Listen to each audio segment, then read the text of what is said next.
Programs. Know your programs on your, that you're going to be working with, and those are the SPED. Know the special education process. Know the IEP process, the ARD process. Take time to read about this. It's not any different than what a doctor does during his residency. You have to indulge yourself. Listen to what I'm saying. I'm saying indulge. In other words, you're loving it. Indulge yourself in learning about the things you're going to be doing. I know teachers that have been there for years, and they still don't know the process. They don't know how it works. And it's very frustrating sometimes, but more sad when I see them struggling because they don't want to read. They say, you know what, I love to read, but I haven't, when I retire, I'm going to do a lot of reading. I'll give you this. I loved it. My wife, one time, she had this list of all books from UTEP, and articles, and she wouldn't let me get rid of them. She said, I'm going to get to those books because they're really good titles. I said, you didn't read them when you took the class. What makes you think you're going to read them afterwards? I said, you need to read them at the moment. Become knowledgeable. You need to learn to read at least 2 articles a month and 1 book a month, guys. That's how you kind of gain the knowledge. And at my campus, we're always reading. Why? Because we need to be on top of any new strategies, any new best practices, whatever the research is saying. There's one. I want you to read one. It's called Grit. Just Google Grit and NPR Radio. Very powerful article. You would love it. That's the one I read this month. Bilingual. Know about bilingual education. And look at that. And I put there ESL because there's 2 different things. Bilingual happens more in the elementary level. ESL in the middle school level. Sometimes you have ESL in the elementary when you have children that come from different countries like Japan, like Korea, and you do more content-based ESL for certain amounts of periods during the day. Know about the Gifted and Talented program and technology. Technology integration is very important. You see 2-year-olds already playing with iPads. They know how to, we need to be on top of it because that's how they're learning.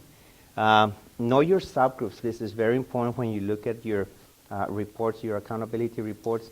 Know who your SPED kids are, know who your LEP kids are, and know who your economically disadvantaged are. Very, very important. Those 3 groups are the groups that make you or break you in the accountability process in making sure you meet the safeguards. The new thing the state has is the accountability safeguards.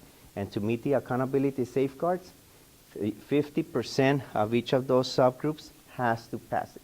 That's nothing, 50%. So if you have 24 kids, 13 of them have to pass the STAR, combined in 3rd, 4th, and 5th. And this is kind of, they're looking at it, but that's what the state is looking. And this is going to be one of the criteria for AYP, whether you meet AYP or not. And so very important. You need to know your composition in your classroom. How many SPED kids do I have in my roster? How many LEP kids I have in my roster, and how many of them are economically disadvantaged. You want to hear a statistic on economically disadvantaged? Check this out. Children that come from homes where the parents are educated learn 1,100 words a month. Children who come from low socioeconomic backgrounds learn only 600 words per month. So what is the difference there? They're learning 500 words less a month. Now multiply that times 12. 500 times 12, that's 60,000 words.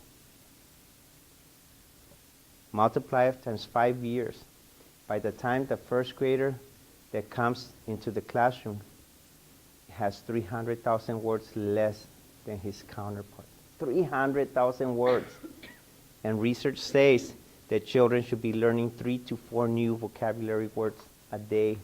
And so if you're not doing that in the classroom, imagine what's happening with your low socioeconomic status. And here in El Paso, almost say 99% of our campuses are 75% and above SES or Title I campuses.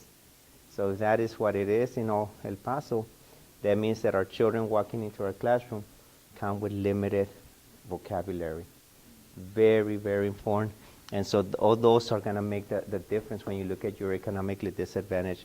How, as a teacher, am I going to promote the economically disadvantaged students in my classroom? Okay?